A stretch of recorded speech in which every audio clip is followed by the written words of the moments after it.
Eh. Eh. Eh. Eh.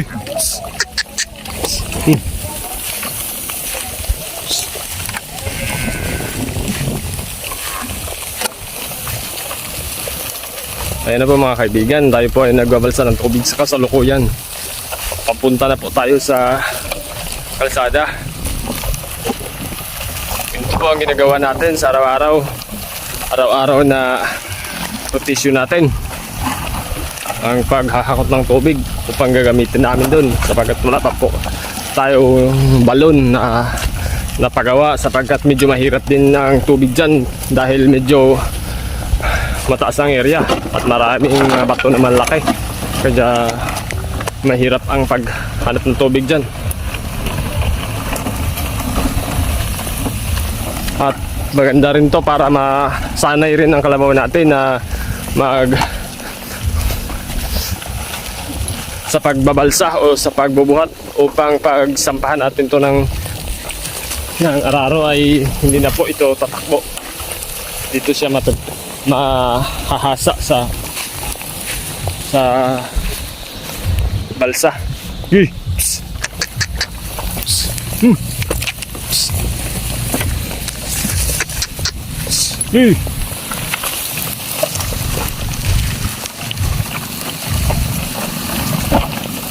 Apat na container lang po ito ay kayang-kaya niya na buhatin. Medyo bata pa po kasi itong kalabaw natin.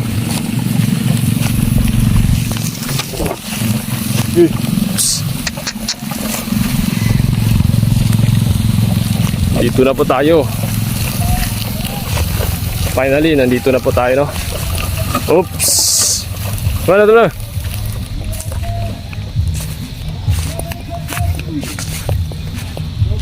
Ito na po ang ating katuwang sa pagbubuhat. Talagang malaking pakinabang po talaga ng mga kalabaw.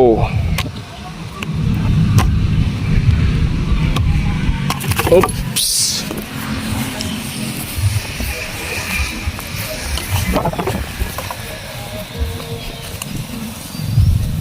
Ayan na po ang kalabaw natin. Alanggay.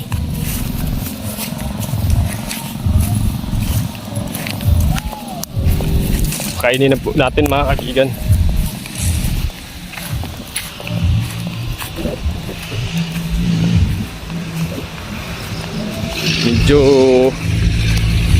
Medyo takip silim na pa ngayon. Nag-aagawan na ang dilim at saka ang liwanag. Kaya kailangan po nating matapos na yung trabaho natin.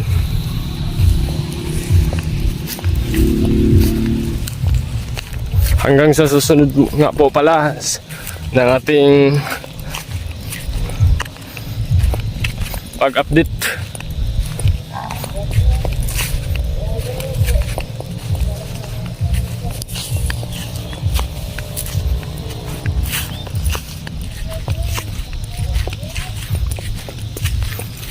Maraming mga bunga rin ang mga paho rito, ng kalaglagan na po mga kaibigan, at hindi po na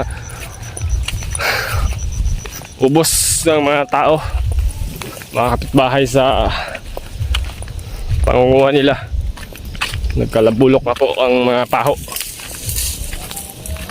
So patapos na po ang season ng pagbubunga ng paho rito sa Masbate.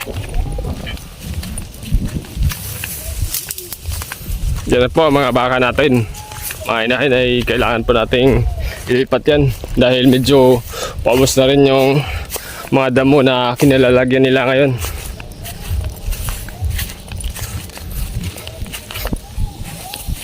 Mahilig nga po talaga ako sa mga hayop dahil simula pa nung 7 years old ako ay pinapaalaga na po talaga ako ni tatay ng kalabaw na maliit.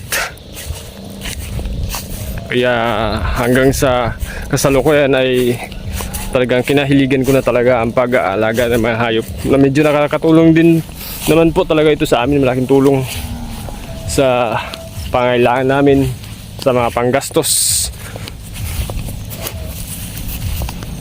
dahil pag ibibinta natin po yung mga alaga nating hayop pag kailangan natin yung pera or emergency ay medyo madali lang po itong maibenta. Hindi kagaya sa mga material na bagay kagaya ng mga sasakyan or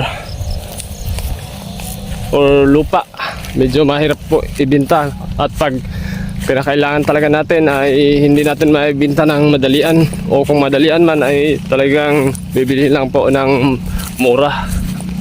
Kaya maganda rin po ang pag-aalaga ng mga hayop.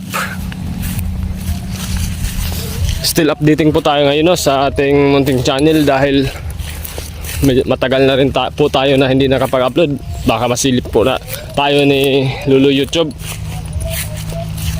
Ma-demonetize po yung channel natin. Talagang pinaghirapan po natin yun, kaya hindi natin hahayaan na ganun po ang mangyayari.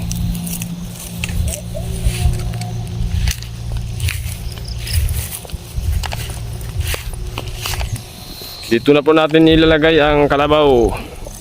Hanggang sa susunod nga po pala na ating video, no?